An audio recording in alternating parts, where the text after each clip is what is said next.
Okay, open the mouth. Open the mouth. Yeah, good. இந்த balloon வெடித்ததன் மூலம் ஏற்பட்ட அந்த அதிர்வு முகத்தில் அமைந்துள்ள அனைத்து எலும்புகளையும் சீராக்கும் என்றும் அதனால் குரட்டை பிரச்சனை, மூக்கடைப்பு, தலைவலி, மூச்சு திணறல் போன்ற பலவற்றிலிருந்து நிவாரணம் கிடைக்கும் என்றும் கருதப்படுகிறது. இந்த சிகிச்சையின் பெயர் கிரேனியல் ஃபேஷியல் ரிலீஸ். இப்பொழுது உண்மையினை அறிந்து கொள்ளுங்கள் அன்பர்களே. முகத்தின் எலும்புகள் ஆசிஃபைட் போன்ஸ் எனில் ஒன்றோடு ஒன்று முழுவதுமாக இணைந்த எலும்புகள். ஏற்கனவே இணைந்த எலும்புகளில் பலூனை வெடிக்க விட்டு ஒரு மாற்றத்தை கொண்டு வரலாம் என்பது நடக்காத காரியம். இந்த சிகிச்சையினால் மூக்கினுள் அமைந்துள்ள இரத்த குழாய்கள் சேதமடைந்து இரத்தம் கசியலாம்.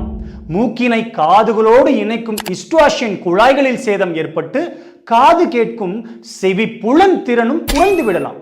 உள்ளேயே ஏதேனும் தொற்று ஏற்படும் வாய்ப்புகளும் மிக அதிகம். இது போன்ற காணொளிகள் எல்லாம் மனதிற்கு ஒரு களிப்பினை ஏற்படுத்தத்தான் செய்யும். ஆனால் அதனை காண்பதோடு விட்டுவிடாமல் இச்சிகிச்சைகளுக்கு முற்பட்டால் அவை அளிக்கப் போகும் சேதங்கள் ஏராளம். நன்றி.